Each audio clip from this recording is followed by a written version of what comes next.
Okay, this is the last one now. The last meeting we having.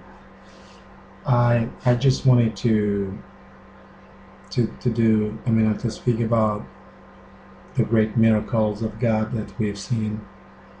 The the miracles of resurrection. It's not only resurrection. You know, seeing a dead person rising from the dead. The greatest miracle to me is to rise from the dead, but not the physical death. It's to believe on the Lord Jesus Christ. If you believe on the Son of God, uh, you rose from the dead and you were born, a newborn baby, and you're going to grow, and God's going to help you in the walk and help you get to the destination. But let's come back in French. La plupart du temps, lorsqu'on parle des miracles de Dieu, on parle de la résurrection de Jésus après 3 jours. Et même on est beaucoup plus ébloui lorsqu'on parle de la résurrection de Lazare après 4 jours dans le tombeau. On voit beaucoup de choses, en fait on parle de résurrection et on voit ces deux images. On voit la résurrection de la fille de Jairus, on voit la résurrection du fils de la veuve. Jésus arrête le cortège et il touche le mort et le mort ressuscite d'entre les morts. Voilà les images que nous avons de la résurrection. Dieu ressuscite des morts. Nous avons aussi l'image d'Élie qui prie pour le fils de la veuve de Sarepta. Nous avons l'image d'Élisée qui prie pour le fils de la Sunamite qui lui avait donné une chambre dans sa maison. Nous avons ce genre de choses, de résurrection. Voici des images que nous avons. Mais il y a une histoire plus extraordinaire, vraiment fabuleuse, qui se trouve dans la Bible, dans le livre d'Ézéchiel, au chapitre 37. Je ne vais pas vous le lire, et je l'ai en anglais, et c'est pas long, mais je veux être bref aujourd'hui. Vous pourrez le lire plus tard. C'est le livre du prophète Ézéchiel, à qui Dieu a transporté, téléporté dans une vallée. Et lorsqu'il a observé dans la vallée, il a vu que la vallée était complètement inondée d'ossements desséchés. Pas seulement des eaux, mais ces eaux étaient desséchées.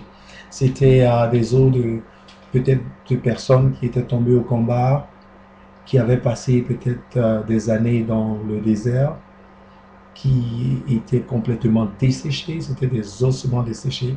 Et voilà, on a une conversation entre Dieu et son serviteur, le prophète. Il lui demande est-ce que ces eaux peuvent revivre.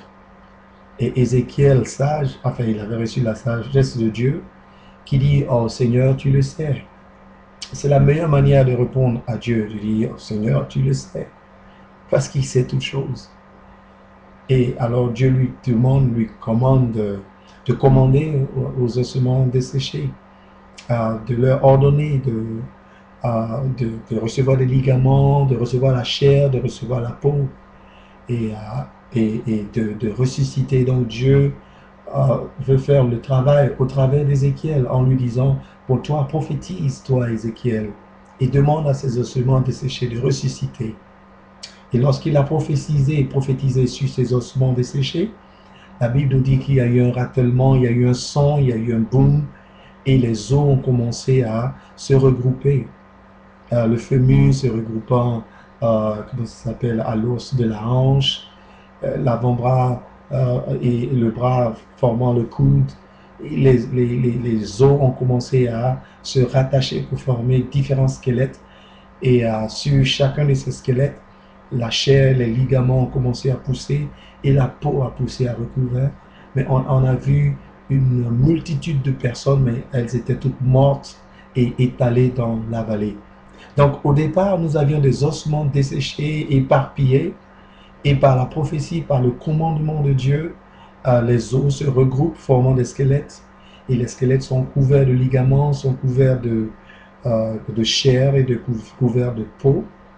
Et ensuite, ce sont les yeux qui se forment, les oreilles qui se forment, les cheveux qui se forment. Et nous avons des gens qui sont là, mais qui sont tous morts. Et ils ne sont pas pourris, ils sont là, couchés, étalés dans la vallée. Et maintenant, Dieu lui demande de prophétiser et d'appeler l'Esprit, afin que l'Esprit vienne et entre dans ces corps, et que ces gens ressuscitent. Et alors Ézéchiel prophétise, et il appelle l'Esprit, et l'Esprit vient entre dans ces corps, et les corps se lèvent, ils étaient vivants, c'était une armée de Dieu. Donc, il n'y a pas que l'histoire de Jésus ressuscité le troisième jour, Lazare ressuscité le quatrième jour. Maintenant, Dieu a le pouvoir, même des ossements desséchés, de les ressusciter. Nous avons un Dieu vraiment puissant. Il y a beaucoup à voir, mais a priori, nous voyons que Dieu a ressuscité des gens qui étaient morts peut-être des centaines d'années auparavant. Il n'y avait plus d'espoir, il n'y avait plus rien à faire pour eux. C'était des ossements desséchés. C'est comme ton arrière-grand-père qui est mort et qui a été enterré. Ses ossements, ses os sont complètement secs, mangés par les fourmis, les vers, et il n'y a plus rien que des os. On ne peut même plus reconnaître. Mais là, c'est encore différent, c'est encore grave parce que les os sont mélangés. C'était peut-être des guerriers, des gens qui se sont battus. Les os étaient ensemble. Peut-être éparpillés parce que dévorés par des animaux sauvages. Ils ont dû éparpiller la chair. Le bras peut-être a été enlevé, mangé quelque part là-bas et laissé sur peut-être le dos d'une autre personne. Donc, c'était vraiment un mélange hétérogène. Mais par la prophétie du serviteur de Dieu, la puissance de la parole de Dieu, les os, chaque os connaissait son compagnon et les os se sont regroupés, formant un squelette. Et le squelette a commencé à récupérer la chair, récupérer les ligaments, récupérer la peau. Et ensuite, par la puissance de l'esprit, ils se sont tenus debout. C'était une armée puissante de Dieu. Il y a des hommes autour de nous qui sont des ossements desséchés. Il n'y a pas d'espoir pour eux. Quand on regarde leur vie, on se dit, non, celui-là, c'est fini, il n'y a plus rien on peut faire. Et il y a des femmes autour de nous qui sont, à nos yeux, comme des personnes avec qui on ne peut plus rien faire. C'est-à-dire leur cas est highly, comme on dit, hautement désespéré. Il n'y a rien qu'on puisse faire. Il y a des gens qui traversent des situations, des moments dans leur vie. On se dit, non, on ne peut rien faire, c'est tout. Peut-être même que toi qui m'écoutes, tu traverses un moment ou bien une situation dans ta vie où tu as tout perdu, où on t'a abandonné. Tu vis une situation impossible. Tu te dis, non, il n'y a rien à faire. Lis Ézéchiel 37. Jésus-Christ, le Dieu de l'univers, a ressuscité des ossements desséchés. Ils étaient éparpillés, il les a regroupés, il a formé des squelettes. C'était une armée, c'était plusieurs personnes, mais chacun a reçu son propre squelette et chaque squelette a reçu sa propre chair, ses propres ligaments, sa propre peau et chaque chair et chaque être a été ressuscité. Donc Dieu a le pouvoir de résoudre ton problème. Jésus a le pouvoir de t'arracher de cette situation. Ne désespère pas. Mais surtout, ne regarde pas aux hommes. Ne regarde surtout pas aux hommes. Ne cherche pas l'aide d'un homme. Cherche d'abord l'aide de Dieu. Et maintenant, Dieu te dirigera vers l'homme qu'il faut, ou bien Dieu dirigera les pas de l'homme qu'il faut vers toi. Mais si a priori, ton esprit cherche quelqu'un pour te sortir d'une situation, c'est comme si tu bannissais la gloire de Dieu. Quand tu seras sorti de cette situation, tu croiras que c'est l'homme-là qui t'a aidé. Et lui-même va se taper la poitrine et dire, c'est moi qui l'ai sorti de cette situation. Dieu ne veut pas partager sa gloire avec un homme. Il voudrait que la gloire lui revienne entièrement. C'est pourquoi il nous met dans des situations impossibles, où personne ne peut nous aider. Aucune personne, aucune famille, aucune femme ne peut t'aider. So, lorsque tu seras dans une situation qui ressemble à des ossements desséchés, prophétise, proclame, annonce.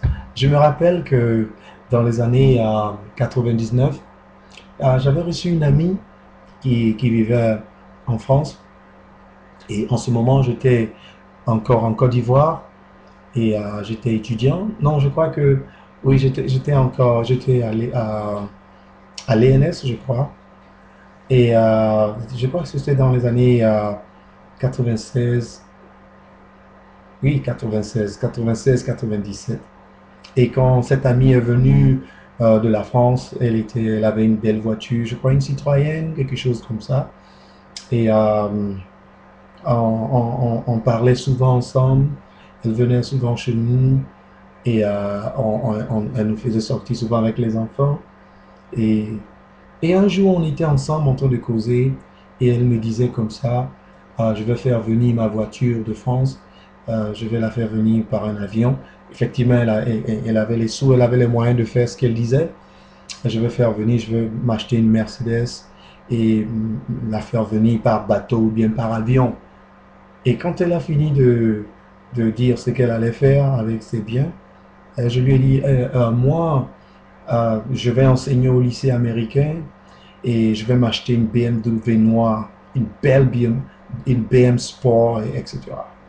Et en ce moment, au moment où je disais tout ça, j'empruntais le bus et c'est vrai que j'enseignais dans un lycée, mais je n'avais pas les moyens de m'offrir une BMW.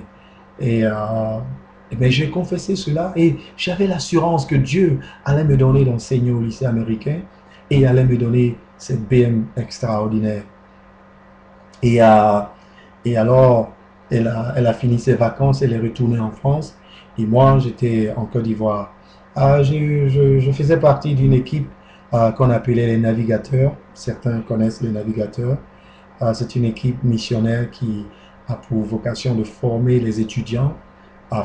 Notre objectif à l'époque, c'était et c'est toujours de connaître Christ et le faire connaître. Donc, j'avais un ami comme ça là-bas, je tairai son nom, qui était l'un de mes formateurs, qui m'a dit comme ça, qui m'a appelé un jour, c'est-à-dire dans les années 99, c'est-à-dire 2 ans après que j'ai eu la conversation avec mon ami qui est retourné en France. Et 2 ans après, je reçois un coup de fil de cet ami-là qui me dit comme ça, oh Prince, il y a une ouverture au lycée américain et on a besoin d'un enseignant, un professeur de français. Pourquoi n'irais-tu pas tenter ta chance? Et j'ai dit, oh, mais bien sûr. Et en ce moment, j'avais même oublié que j'avais fait une demande à Dieu pour entrer au lycée américain. Je n'y pensais même plus. Je vivais ma vie normalement, et, écoutez. Et je suis allé, je me suis présenté, j'ai fait mon curriculum et je suis allé à l'interview. Mais quelque chose d'extraordinaire s'est produit. Pendant l'interview, l'américaine Mrs. Hopi qui m'interviewait, à chaque fois elle commençait, elle entamait une question, j'entendais la question entièrement dans ma tête et en même temps je recevais la réponse en anglais. Et quand elle disait je veux, je savais immédiatement la fin et la finalité et l'objectif et je répondais. Et elle était étonnée, mais comment se fait-il que tu sais que c'est cette question que j'allais poser? J'ai dit non, je le sais tout simplement. Donc, avant même qu'elle ne pose la question, j'entendais la question dans ma tête et je recevais en même temps la réponse. Et de façon miraculeuse, Dieu m'a donné ce poste, cette position au lycée américain en tant que professeur de français. Et, et on a passé aussi un texte à l'écrit. Et moi, j'étais venu seulement avec le CAPES et il y avait il y avait d'autres personnes qui s'étaient présentées. Et parmi les personnes qui se sont présentées, il y avait quelqu'un qui avait un doctorat, je ne sais pas, mais on me l'a présenté comme un candidat sérieux. Il avait un doctorat et moi, je n'avais que le CAPES et je l'avais eu en Côte d'Ivoire. Et pendant l'écrit, il a fini avant moi, il s'est levé, il était plein d'orgueil. Il m'a regardé en anglais, on dit, il looked down on me. Il m'a regardé du haut comme si, oh, c'est comme si je perdais mon temps et que la chose allait lui revenir. Et donc, il s'est en allé. Mais moi, j'ai fait mon travail, j'ai prié, j'ai dit, Seigneur, je te confie ce que j'ai fait et je te rends grâce parce que tu m'as aidé. Je sentais la main de Dieu sur moi. Du début de l'interview, le test, j'ai senti la main de Dieu sur ma vie. Et le lendemain, je reçois un coup de fil de Miss Hoppy qui me dit que j'étais à l'arrêt de bus et elle m'a appelé, j'avais mon cellulaire et elle m'a dit comme ça, peux-tu revenir demain à 10 heures? Je dis bien sûr, je peux revenir. J'étais content parce que si tu as, après une interview, on vous appelle, ça veut dire que soit on veut vous entendre encore ou bien vous avez le poste. Et donc je me suis réjoui et j'ai dit oui, je suis prêt à revenir à 10 heures. Elle dit ok, est-ce que vous êtes libre de telle à telle heure? Je dis je suis complètement libre. Vous n'avez pas un autre emploi? Je dis si, mais je peux me dégager. Et donc elle m'a annoncé que j'avais été le réélu, le regagnant et que j'étais celui qui devait prendre le poste, la position. J'étais le nouveau professeur de français du lycée. Et vraiment, je bénis le Seigneur. J'ai appelé cet ami-là et je lui ai dit, oh tiens, I got the job. Et on s'est réjouis ensemble. Je sais que lui-même, il était aussi surpris. Sa femme enseignait là-bas et il était aussi surpris. Moi-même, j'étais surpris. Je l'ai annoncé à ma femme, Chantal, et nous nous sommes réjouis et